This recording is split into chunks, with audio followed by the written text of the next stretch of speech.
Good day, everyone. I am Melchi M. Montalban from VTVTID FSM Section 1B. In this video tutorial, we were going to learn about the different types of anatomical movement, and I will show you on how to execute properly. The first thing we need to define the what is anatomical movement. Anatomical movement are used to describe the actions of muscles upon the skeleton. Muscles contract to produce movement at joints and subsequent movements can be precisely described. These are the 13th anatomical movement. First is abduction. Abduction, this is the movement of the limb laterally away from the midline of the body. This is how to execute the abduction. Abduction. Muscles involved are latissimus dorsi, trapezius muscle, biceps bronchi, triceps bronchi, deltoid, and pectoralis major. Bones involved are clavicle, scapula, humerus. Second is adduction. Is the opposing movement that brings the limb toward the body or across the midline. Action. Take note that the muscles and bones that are involved in adduction is just the same with abduction. Third is angular motion and circumduction. Angular motion is the movement between two long bones. It can be forward, flexion, or backward extension. Circumduction is a special type of angular motion described as making circular movements like the arm in a loop. Let me show you the proper execution. Circumduction.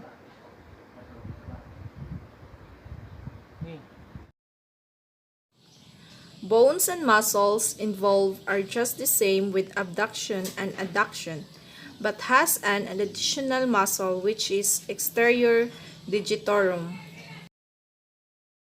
Fourth is dorsiflexion and plantar flexion. Is the movement of the ankle while elevating the sole as if digging in the heel. Plantar flexion is the opposite movement, extending the ankle and elevating the heel as if standing on tiptoes. Dorsiflexion. Plantar flexion. Muscles involve Achilles tendon, gastrocnemius, peroneus longus, tibialis exterior, extensor digitorum, and sartorius. Bones involved are patella, tibia, fibula, tarsus, calcaneus, metatarsal, and phalanges. Fifth is elevation and depression. Refers to movement in a superior direction. Depression refers to movement in an inferior direction.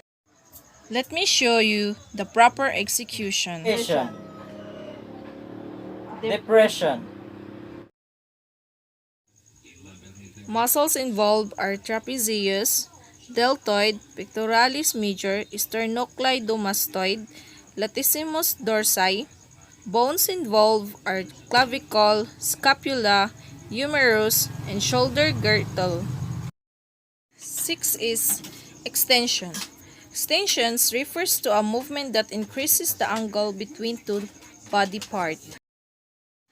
7th is flexion.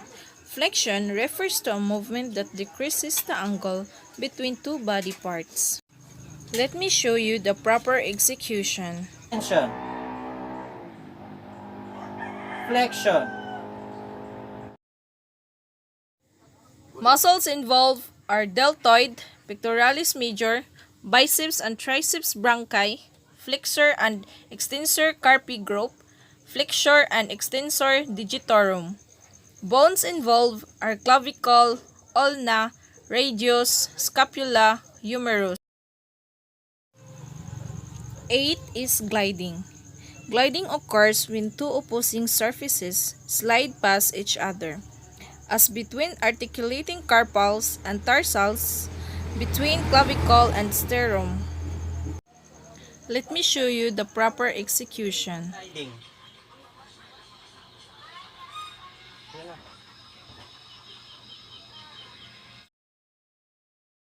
These are the muscles involved of gliding. Number 9 is opposition and reposition. Opposition is a special movement of the thumb which enables it to grasp and hold an object, while reposition is a movement that moves the thumb and the little finger away. This one is opposition. This one is reposition. Muscles involved are flexor carpi group, extensor digitorum, extensor carpi group. Bones involved are carpal, metatarsals, and phalanges. Number 10 is pronation and supination. When your palm or forearm face down, it is pronation. But when your palm or forearm faces up, it is supination. I'll show you how to execute properly. Supination. Pronation. Muscles involved are extensor digitorum, extensor carpi group, flexor carpi group. Bones involved are humerus, ulna, carpal, and radius. Number 11. Protraction is a movement of a body part in the anterior direction. 12. Retraction is the opposite movement of protraction. The body part is the posterior direction. Let me show you the proper execution.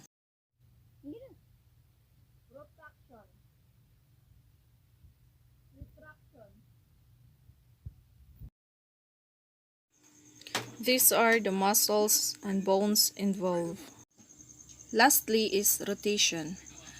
Refers to a movements made about the longitudinal axis and in the transverse plane. Rotation.